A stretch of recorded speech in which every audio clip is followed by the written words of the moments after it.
Assalamualaikum warahmatullahi wabarakatuh. Alhamdulillahirrahmanirrahim. Pada kesempatan pagi siang hari ini kita berkesempatan untuk bertemu kembali dalam mata kuliah penyuluhan pertanian. Dan pada pertemuan ke-10 ini kita akan melanjutkan topik pembahasan kita, yaitu terkait dengan materi penyuluhan pertanian. Eh, Dalam pertemuan yang sebelumnya kita sudah berdiskusi dan juga mempelajari terkait dengan penyuluhan pertanian, kemudian terkait dengan peran penyuluh dan sebagainya. Dan hari ini kita akan melanjutkan ke unsur-unsur penyuluhan pertanian yang lain. Unsur pertanian yang sebelumnya sudah kita bahas, di antaranya bahwa penyuluhan pertanian itu memiliki berbagai macam unsur. Salah satunya adalah unsur yang pertama adalah unsur dari penyuluh pertanian. Penyuluh pertanian dalam hal ini memiliki peran sebagai fasilitator pembelajaran dari kegiatan penyuluhan pertanian itu sendiri, atau dalam hal ini penyuluh pertanian bertindak sebagai orang yang menyampaikan suatu pesan penyuluhan atau suatu inovasi yang akan disampaikan kepada petani. Kemudian yang kedua adalah sasaran penyuluhan pertanian, yang dalam definisi penyuluhan pertanian, sasaran dari penyuluhan pertanian merupakan petani dan juga anggota keluarga dari petani itu. Lalu yang ketiga adalah metode. Metode merupakan salah satu cara yang digunakan penyuluh untuk mendekatkan penyuluh pertanian dengan para petani. Dan nanti akan kita bahas ini pada pertemuan yang selanjutnya. Yang keempat adalah media atau alat sarana yang digunakan untuk menyampaikan, mengkomunikasikan inovasi-inovasi maupun materi penyuluhan pertanian itu sendiri, ya, agar bisa diterima dengan baik oleh petani. Yang berikutnya adalah tentu penyuluhan pertanian memerlukan adanya satu tempat dan waktu, ya.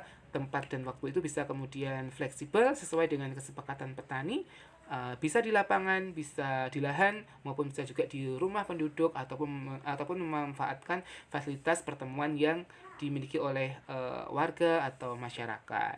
Nah, yang unsur yang ketujuh yang akan kita bahas pada kesempatan pagi hari ini adalah terkait dengan materi penyuluhan pertanian. Nah, berbicara tentang materi penyuluhan pertanian, apa sih materi penyuluhan pertanian itu? Materi penyuluhan pertanian ini merupakan satu hal yang disampaikan dari seorang penyuluh kepada petani, kepada kelompok sasaran. Bisa juga diartikan sebagai segala sesuatu, pesan yang disampaikan oleh penyuluh, baik itu bentuknya informasi apapun, ya.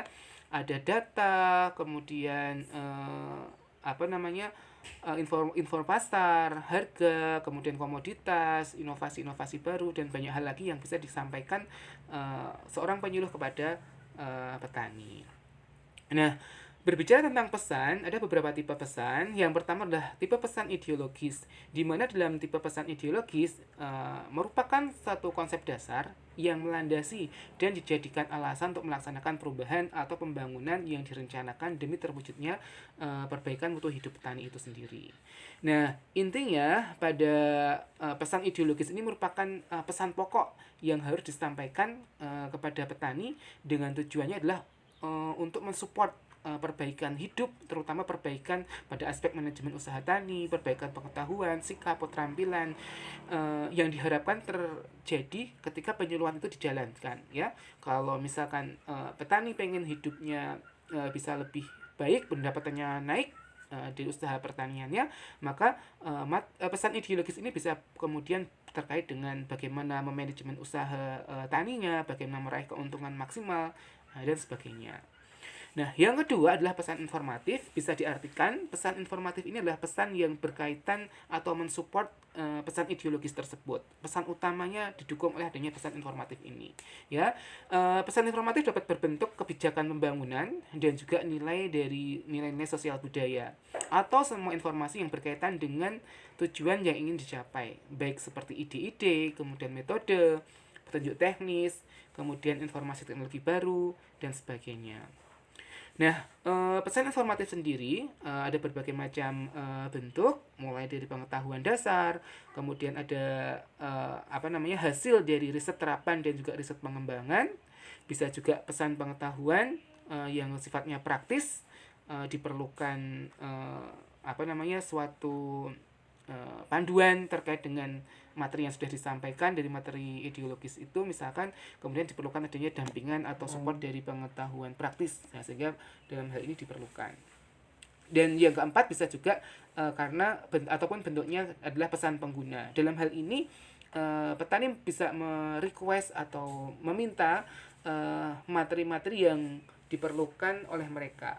Kadangkala meskipun seorang penyuluh pertanian sudah mempunyai program atau penyusunan rencana dari penyuluhan yang akan disampaikan kepada para petani, namun dalam hal ini ada kalanya petani mungkin merasa punya kebutuhan materi-materi penyuluhan yang lain, misalkan terkait dengan adanya inovasi, pengen nanam misalkan komoditas tertentu. Nah, itu petani bisa request kepada penyuluh pertaniannya, ya.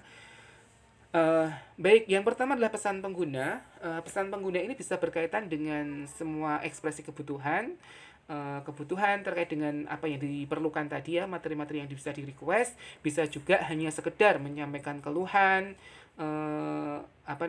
atas kendala-kendala yang ditemui di lapangan, di lahan, seperti itu. Atau bisa juga terkait dengan kegembiraan, kepuasan terhadap penerapan suatu inovasi, terhadap suatu penerapan teknologi yang sudah dilaksanakan petani, sehingga dalam hal ini menjadi satu refleksi juga bagi penyuluh, apakah materi yang disampaikan selama ini sudah benar dilaksanakan oleh petani, atau kemudian yang kedua bisa juga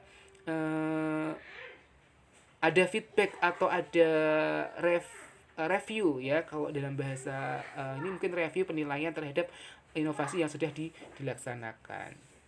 Nah, pesan pengguna juga bisa berkaitan dengan reaksi konsumen juga, seperti misalkan meningkatnya kebutuhan akan reaksi yang bersangkutan. Baik itu bisa berupa sikap positif, pada sisi yang lain juga kita merespon adanya suatu sikap negatif karena ketidakpuasan terhadap suatu produk atau layanan tertentu. Misalkan ketika petani sudah menjual hasil panennya, ternyata ada komplain dari pembelinya, dari tengkulaknya, atau dari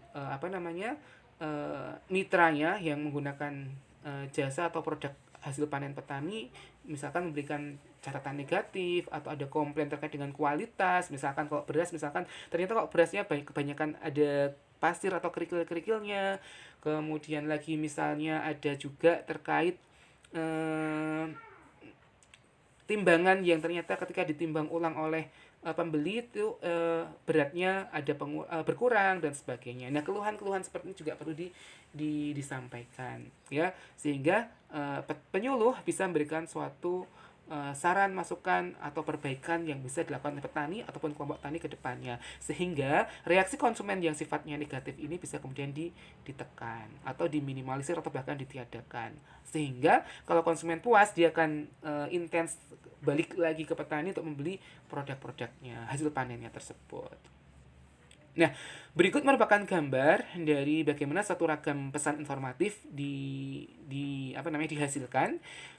Bisa kemudian berasal dari ilmu dasar, ya, hasil dari kegiatan penelitian dasar, baik penelitian itu berasal dari penyuluh pertanian sendiri, baik hasil riset dari penyuluh dari Balai Pengkajian Teknologi Pertanian (BPTP), kemudian dari Balai Pelatihan Pertanian, maupun dari akademisi maupun peneliti yang ada di negara kita, misalkan seperti itu.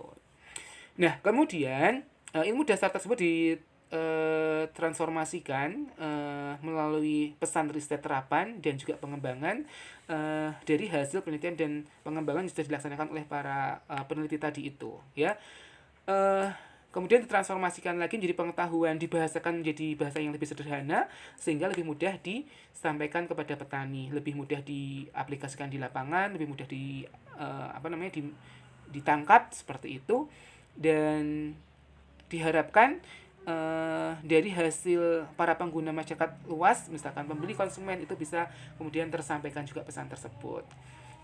Dan outputnya memang salah satu bentuknya adalah ada feedback yang diperoleh dari ketika pengetahuan ataupun hasil risetnya diterapkan itu bagus atau tidak, kemudian bermanfaat atau tidak, ada catatan apa yang kurang bisa bagus atau kurang bisa maksimal, itu bisa kemudian dikembalikan lagi atau diberi catatan untuk disampaikan kepada para peneliti untuk diperbaiki atau dicari alternatif pemecahan yang lain.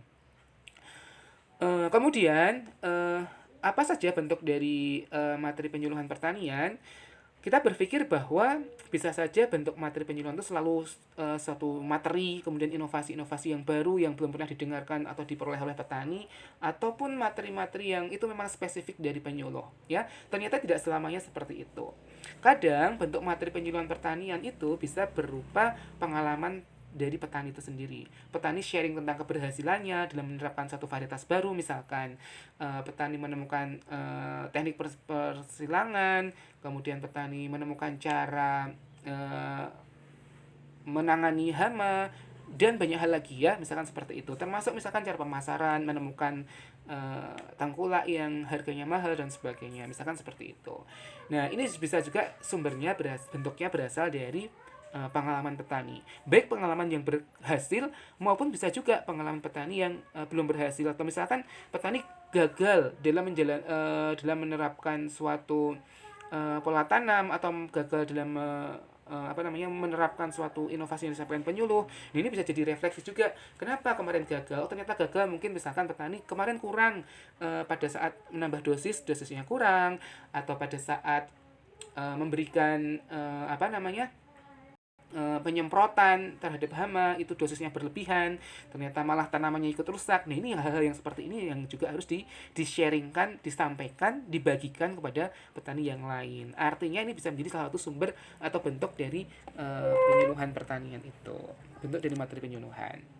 Lalu yang kedua apa? Yang kedua, tadi sudah sedikit kita singgung bahwa bentuk dari materi penyuluhan pertanian bisa juga berupa hasil penelitian, baik dari akademisi, dosen misalkan, kemudian dari penyuluh, dari para peneliti, maupun dari sumber penelitian yang lain. Dan diharapkan hasil penelitian ini juga sudah tervalidasi, artinya tidak hanya asal comot gitu ya, misalkan ada satu berita apa, kemudian ada inovasi apa, misalkan langsung dicomot. Nah, perlu adanya di-sharingkan dulu dengan penyuluhnya atau seperti apa. Misalkan ya dicek di jurnal sumbernya sudah benar atau enggak. Kalau misalkan dari jurnal sudah teruji secara ilmiah, nah itu bisa kemudian diterapkan. Misalkan penyuluh uji coba terlebih dahulu sendiri sebelum disampaikan atau diberikan kepada petani. Namun seringkali kayak misalkan dari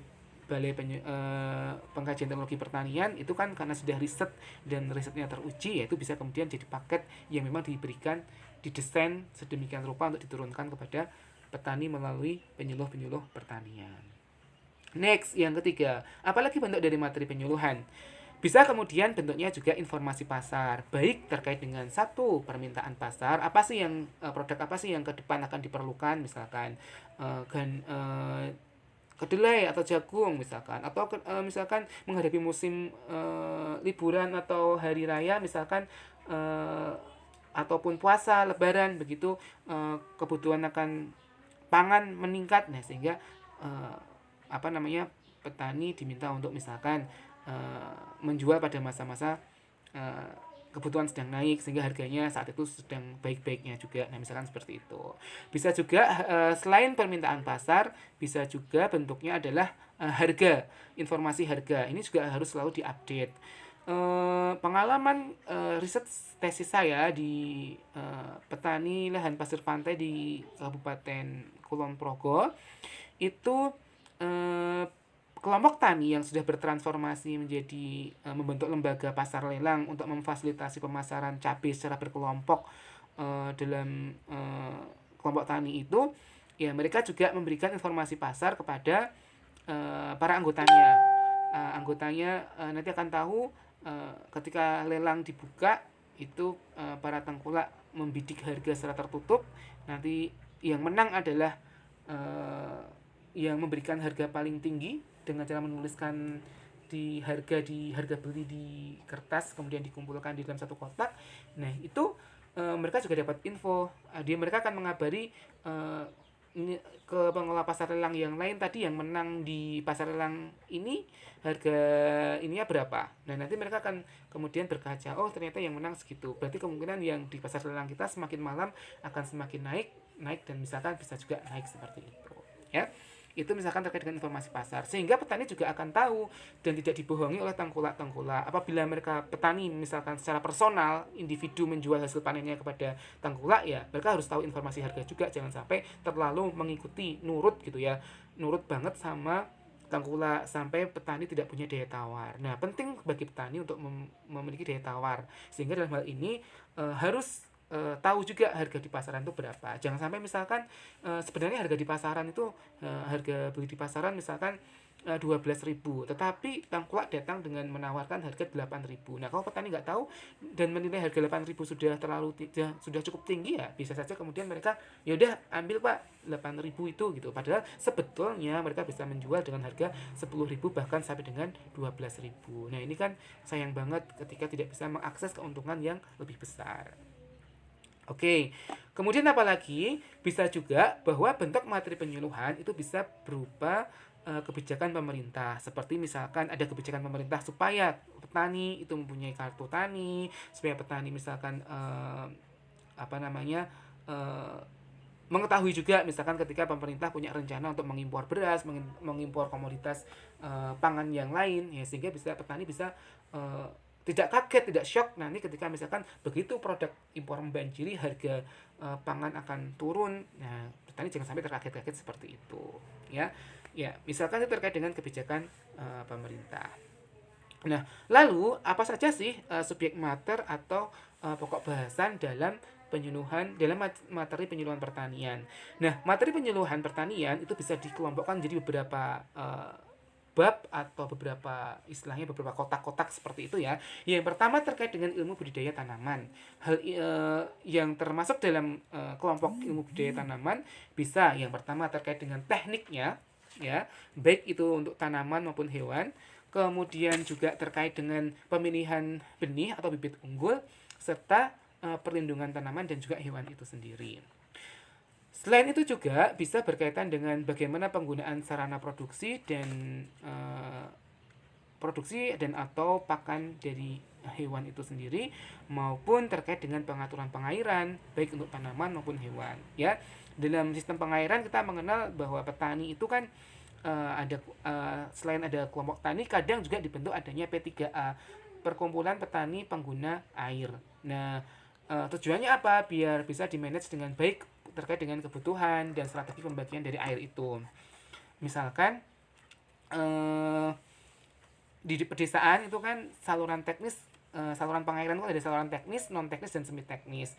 Biasanya kalau saluran teknis itu kan sudah dibangun pinggirnya itu berupa tembok-tembok yang sehingga aliran air itu bisa kemudian bagus, bahkan debit airnya bisa terukur secara secara pasti. Tetapi begitu memasuki ke lahan-lahan sawah petani itu seringkali berupa salurannya menjadi saluran yang semi teknis maupun non teknis, di mana masih berupa batasnya berupa tanah, belum ada bangunan permanennya, sehingga dalam hal ini petani ketika mau dapat pengairan terlebih dahulu kadang mereka harus membendung dulu, nutup aliran air semi teknis non teknisnya biar airnya mengalir memenuhi lahannya dulu, baru ketika lahannya penuh baru dibuka air itu mengalir dan mereka air itu mengairi sawah petani yang lain. Nah, kalau tidak termanage dengan baik ya bisa rebutan, bahkan kan beberapa kasus terjadi perkelahian petani antar petani itu karena rebutan air dan sebagainya. Nah, dalam hal ini penting juga terkait dengan budidaya tanaman, pengaturan pengairan satu hal yang tidak bisa dianggap hal kecil atau sepele. Kemudian yang kedua adalah tentang teknologi pasca panen atau pengolahan. Nah, termasuk dalam subjek mater ini bisa terkait dengan cara panen atau pengumpulan hasil ya, karena cara panen juga penting. Misalkan kalau kita lihat dalam teknik budidaya kopi ada istilahnya petik merah, di mana petik merah misalkan itu sudah mencukupi umur yang baik, yang matang, yang pas, tidak terlalu muda, tidak terlalu tua, sehingga kualitasnya juga bisa bagus ya. Ini penting juga disampaikan kepada petani. supaya misalkan ketika panen komoditas tertentu tidak banyak loss, panen yang hilang begitu, yang tidak bisa eh, terkumpulkan oleh para petani itu. Ya, termasuk pengumpulan hasil misalkan akan dipasarkan dengan cara personal, individu atau secara berkelompok. Misalkan dengan cara berkelompok itu lebih dapat memperoleh harga yang lebih mahal, ya sebaiknya juga petani disarankan menggunakan cara pengumpulan secara berkelompok. Ya, seperti yang di lokasi tesis saya di Kulon Progo itu, pasar lelang merupakan salah satu bentuk pemasaran secara kolektif. Hasil riset yang lain menunjukkan bahwa ketika dijual langsung ke tengkulak secara individu dibandingkan dengan dijual secara berkelompok melalui pasar lelang, itu selisihnya per kilogramnya saja bisa sampai 3.000 sampai 4.000 rupiah per kilogramnya. Bayangkan kalau petani itu menjual dalam jumlah yang lebih banyak dalam satuan ton misalkan, tinggal 3.000 kali misalkan mau 2 ton atau 2.000 kilo, nah itu selisihnya udah 2 juta sendiri. Nah, artinya penting juga bagi penyuluh menyampaikan terkait dengan materi atau subjek mater terkait dengan cara panen dan pengumpulan hasil. Yang berikutnya bisa juga terkait dengan pengangkutan dan penyimpanan. Pengangkutan bisa kemudian terkait dengan fasilitasi bagaimana ketika misalkan jalan dari sawah ke jalan utama itu jelek sehingga bahkan mungkin memakan biaya transportasi yang lebih besar. Nah, cara mengefektifkannya bagaimana misalkan. Kemudian juga terkait dengan penyimpanan, karena kebanyakan produk-produk hasil pertanian itu merupakan produk yang bersifat perishable atau mudah rusak, mudah busuk, kayak jenis tomat, kemudian apalagi buah-buahan, sayuran, mudah layu, mudah gampang rusak, gampang busuk. Ini tuh penyimpanan dan teknik-teknik pengolahan juga perlu disampaikan. Ya, termasuk juga cara pengepakannya ya. Contoh yang saya ambil di Kulon Progo, pengepakan produk cabai itu ternyata tidak satu satu satuan yang terjual dalam satu pasar itu kemudian diangkut lewat bak truk seperti itu. Ternyata nggak seperti itu, ternyata dikumpulkan dulu, di packing dalam bentuk kardus-kardus. Nah, ternyata ini menyebabkan umur umur simpan cabai lebih bagus ketika dibawa dari Kulon Progo menuju ke pasar di Jakarta, ya tidak gampang rusak, tidak gampang benyek dan sebagainya. Nah, teknik pengepakan ternyata juga satu hal yang penting. Bisa juga terkait dengan pemilihan dan juga penyeragaman baik varietas tertentu, eh, penyeragaman masa panen dan sebagainya. Ini kan punya kepentingan-kepentingan seperti misalkan memutus rantai dari predator atau perusak rantai dari hama itu sendiri, sehingga ke depan petani tidak terganggu lagi dengan serangan hama, penyakit dan sebagainya. Nah, selain dua subjek mater tadi, satu hal yang bisa menjadi bentuk dari penyuluhan pertanian materinya itu bisa juga terkait dengan ilmu ekonomi.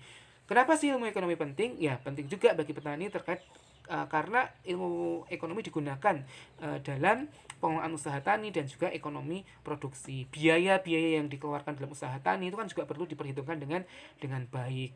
Kalau tidak diperhitungkan dengan baik, ya kadang satu kecampur dengan uang kebutuhan rumah tangga. Kemudian pada saat tercampur seperti itu kadang bingung juga petani apakah akan menggunakan pada saat akan menggunakan untuk kepentingan usaha taninya, kadang-kadang ber berlawanan atau misalkan bertabrakan dengan kepentingan untuk urusan rumah tangganya, misalkan untuk bayar anak sekolah, untuk kebutuhan sosial dan sebagainya. Ini jangan sampai terjadi seperti itu. Yang berikutnya bisa juga terkait dengan pemasaran hasil. Ini yang penting ya, penting juga pemasaran hasil dan juga pembiayaan usaha tani.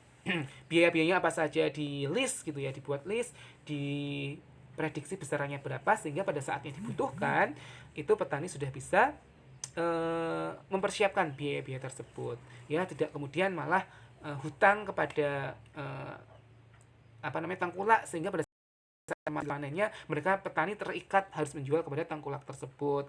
Tidak terasa nanti harus dikurangi hutangnya, belum lagi ternyata yang diperoleh pendapatannya kecil banget. Nah, jangan sampai seperti itu. Ilmu ekonomi penting, termasuk untuk perencanaan dan juga evaluasi dan terkait dengan akuntansi. Nah, seringkali petani tidak memberikan satu catatan-catatan yang rapi terkait dengan selama menjalankan usaha tani, misalkan usaha tani padi dari awal bulan sampai dengan panen itu keluar biaya apa saja dan berapa saja. Itu yang kadang-kadang kurang diperhitungkan dengan rapi, tercatat secara akuntansi sederhana seperti itu, sehingga nggak tahu ketika menerima pendapatan, memperoleh keuntungan, ternyata misalkan dalam sekali panen diperoleh keuntungan bersih misalkan 4 juta. Ternyata 4 juta itu dibagi 4 bulan. Berarti selama ini sebulan kisarannya ya rata-rata hanya dapat sekitar 1 juta itu. Nah, kalau ternyata baru tahu, oh ternyata jangan dilihat 4 jutanya, tapi ketika per bulannya misalkan 1 juta, oh ternyata kecil juga ya. Nah, itu baru sadar kalau tercatat dengan baik. Nah, yang tidak kalah penting juga, penting bagi petani untuk dapat edukasi terkait dengan masalah kewirausahaan, ya. Eh, Keberanian menanggung resiko, kemudian manajemen terkait dengan usaha taninya itu juga perlu diberikan dan disampaikan agar petani juga memiliki eh, apa namanya basic-basic dari eh, analisis usaha secara baik. Nah, selain itu juga bisa berupa ilmu pengelolaan rumah tangga petani, ya. Bisa terkait dengan makna hubungan antara usaha tani dengan usaha ekonomi rumah tangga. Di mana misalkan ketika petani menjadi jenis pekerjaan pokok, ya bagaimana supaya dari jenis pekerjaan pokok ini bisa memenuhi kebutuhan rumah tangga, menyekolahkan anak, kemudian hajatan, keperluan sosial, pemenuhan kebutuhan pokok, sandang, papan, pangan. Nah, bagaimana usaha tani bisa mensupport ke sana.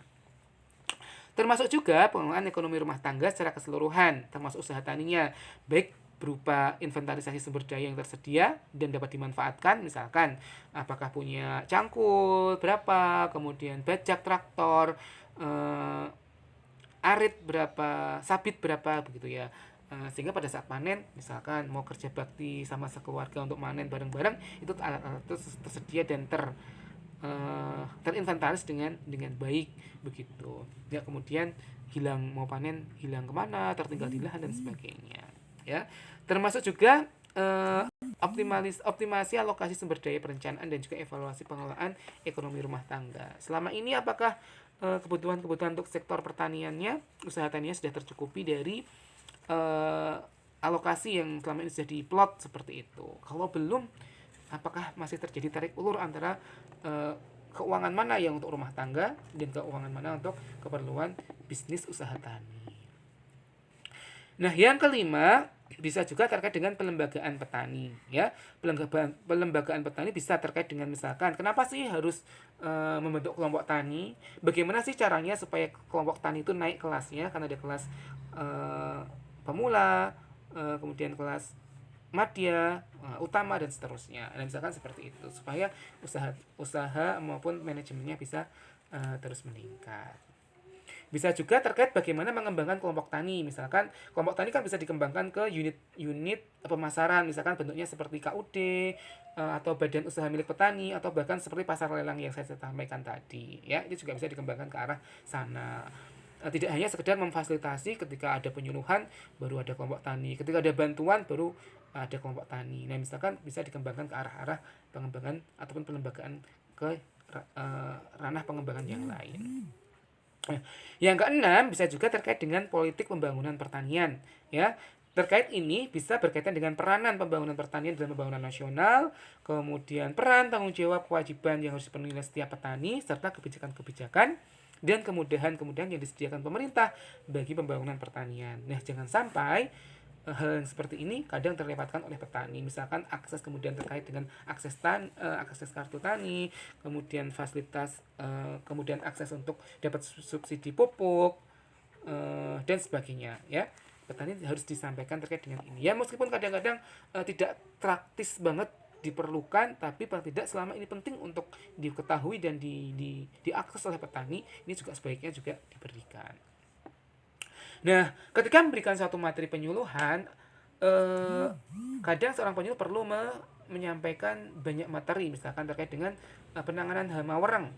Nah, penyuluh akan kemudian menyusun materi dan di situ akan apa namanya tersajikan atau terkumpulkan beberapa materi. Nah, materi apa saja yang harus disampaikan? Apakah misalkan kalau disampaikan semua ternyata dengan PPT itu bisa 50 slide. Nah, kemudian dipilah-pilah lagi supaya lebih ringkas dan mana kemudian yang klasifikasi penting, nggak penting, cukup penting dan sebagainya. Nah, ini yang kemudian disebut sebagai klasifikasi materi pokok penyuluhan pertanian. Apa saja sih klasifikasinya? Yang pertama, bisa juga terkait dengan teknik pertanian ya atau ilmu budidaya. Bisa juga terkait dengan ekonomi pertanian. Ya, klasifikasi materinya seperti itu. Dikelompokkan ke teknik pertaniannya misalkan misalkan teknik penanganan mereng ya atau kemudian ekonominya bisa juga terkait dengan kalau terserang hama wereng itu dengan penanganan terkait dengan pestisida dengan merek ini biayanya berapa. Nah itu harus di di diketahui atau diklasifikasikan dengan baik juga.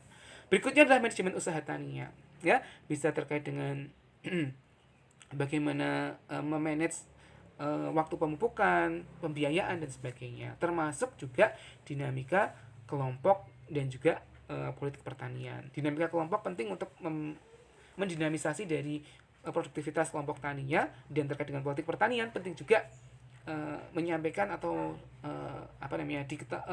dikuasai terkait dengan politik-politik pertanian. Misalkan nih dalam dalam kegiatan pemilu seringkali setiap event entah 5 tahunan ketika pileg, pilpres, kemudian pilkada, pilgub itu kan kelompok tani ketika sudah punya masa jaringan yang banyak oleh politisi seringkali diposisikan pada posisi yang strategis karena mereka membutuhkan suara. Nah dalam hal ini bagaimana petani juga bisa menyampaikan aspirasi, mengontrol penerapan aspirasi yang dibawa oleh para aleg tersebut, apakah terkait dengan kepentingan-kepentingan pertanian itu sudah diperjuangkan atau sudah dijalankan dengan baik. Nah ini makanya dalam hal ini juga penting. Makanya pada saat reses para anggota dewan sebaiknya kelompok tani atau anggota perwakilannya itu bisa hadir dan punya kepentingan di sana ya. Makanya perlu dibekali juga dengan politik pertanian. Ya, teknik pertanian bisa menjelaskan berupa bentuknya menjelaskan usaha perbaikan produktivitas pertanian dan pasca panennya, baik juga teknik penanaman, pemupukan, pengairan, perlindungan tanaman secara terpadu, kemudian pasca panennya bisa terkait dengan pengolahan hasil, pengenalan alat perontok yang dapat menekan kehilangan hasil, penyimpanan, dan juga bagaimana meningkatkan kualitas dari produk-produk yang dihasilkan dari pertanian. Ekonomi pertanian bisa menjelaskan upaya peningkatan nilai produk pertanian seperti pemilihan komoditas yang menguntungkan, pemanfaatan kredit yang tidak memberatkan, kemudian lagi terkait dengan pemanfaatan penggunaan input ataupun pemasaran pertanian.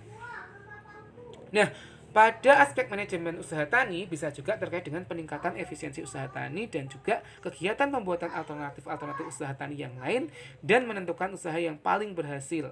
Ya, sehingga dalam hal ini perencanaan dan evaluasi itu penting untuk dilakukan sehingga semua terwadahi dalam satu manajemen usaha tani yang baik. Sedangkan pada aspek dinamika kelompok itu bisa terkait bagaimana cara menumbuhkan kelompok, bagaimana mengoptimalkan latihan dan pengembangan kelompok, bagaimana merencanakan manage kegiatan kelompok, latihan pengelolaan kelompok dan sebagainya. Dan perubahan yang diharapkan tidak hanya secara individual tapi juga perubahan dalam status atau strata dari kelompok itu sendiri sehingga kelompoknya bisa dinamis. Ketika misalkan disepakati adanya pemasaran bersama ya, bagaimana sedapat mungkin kelompok bisa menggerakkan individu-individu anggota kelompok taninya itu untuk menyetorkan hasil panennya kepada kelompok. Sedangkan politik pertanian tadi sudah sedikit kita singgung, membahas manfaat intervensi pihak-pihak yang berkepentingan, misalnya intervensi pemerintah di bidang produksi, distribusi dan juga konsumsi. Bagaimana ketika misalkan pemerintah dalam kegiatan dalam masa-masa panen raya, dalam masa-masa surplus pangan, bagaimana petani bisa mengkritisi kebijakan terkait dengan impor beras, terkait dengan penyerapan harga ketika misalkan panen harga di tengkulak 3.900 tapi harga serap di Bulog Dolok 3.700. Nah itu bagaimana kemudian bisa menyampaikan atau mengkritisi seperti itu. Kalau misalkan Bulog membeli dengan harga yang lebih rendah ya otomatis petani bisa lari ke tengkulak-tengkulak yang memberikan harga yang lebih mahal. Nah biar tidak seperti itu, nah itu juga harus ada diskusi-diskusi. Petani menyampaikan aspirasi ke Bulog dan sebagainya. Kemudian juga politik pertanian bisa meliputi kebijakan penetapan subsidi input produksi, kebijakan kelembagaan penyuluhan, dan juga undang-undang perkebunan, undang-undang pertanian maupun undang-undang kehutanan dan jenisnya. Ya, ini juga penting terkait dengan kebijakan kelembagaan. Seperti misalkan ketika beberapa tahun yang lalu penyuluh pertanian melakukan SDM yang diharapkan terpenuhi satu desa atau satu penyuluh, tapi dengan adanya kebijakan undang-undang yang baru ternyata kan justru malah menyebabkan penyuluh ditarik lagi, ya. Ini yang menyebabkan penyuluh tidak bertambah secara kuantitasnya, dan juga justru malah kuantitas kerjanya yang tambah, yang seharusnya satu desa satu penyuluh ini mungkin karena SDM belum memenuhi, dua desa dihandle satu penyuluh. Nah, lalu dari mana kemudian seorang penyuluh bisa memperoleh materi penyuluhan? Ada beberapa sumber untuk mencari materi penyuluhan. Yang pertama adalah sumber resmi dari pemerintah. Biasanya kalau ini sudah jadi satu paket kebijakan, biasanya akan turun bersama dengan program dan juga tupoksi atau aturan-aturannya. Ya, biasanya kan seperti itu. Bisa saja berasal dari departemen atau kementerian, dinas terkait di wilayah masing-masing, lembaga penelitian dan pusat pengembangan, pusat-pusat pengkajian, termasuk dari juga universitas, ya. Kemudian lagi untuk pengujian lokal itu bisa dilaksanakan juga oleh penyuluh, ya, baik di lab maupun di mana itu bisa mengakses lembaga-lembaga yang lebih atas. Berikutnya adalah sumber resmi dari lembaga swasta atau LSM, itu bisa kita gunakan juga, termasuk juga dari pengalaman petani bisa dijadikan sebagai sumber materi penyuluhan, ya. Sumber lain yang dapat dipercaya seperti misalkan informasi pasar dari pedagang, perguruan tinggi dan sebagainya, itu juga harus bisa dijadikan sebagai sumber materi penyuluhan. Kemudian lagi bagaimana kemudian sifat materi penyuluhan? Sifat materi penyuluhan pada dasarnya berisikan pemecahan masalah yang sedang dan akan dihadapi, ya. Sebaiknya materi itu mengarah ke sana, ya, ke up to date, lagi ada masalah apa, ataupun ke depan akan ada apa yang tantangan yang akan muncul di beberapa waktu ke depannya. Kemudian berisikan petunjuk dan rekomendasi yang harus dilaksanakan oleh petani ketika ada sesi konsultasi atau sesi belajar sama penyuluhnya, itu bisa juga kemudian meminta rekomendasi atau solusi, ya, atas masalah yang dihadapi oleh petani, ya. Materi yang bersifat instrumental seperti kewirausahaan, pembentukan koperasi dan juga pembinaan kelompok itu bisa juga menjadi satu sifat dari materi penyuluhan pertanian.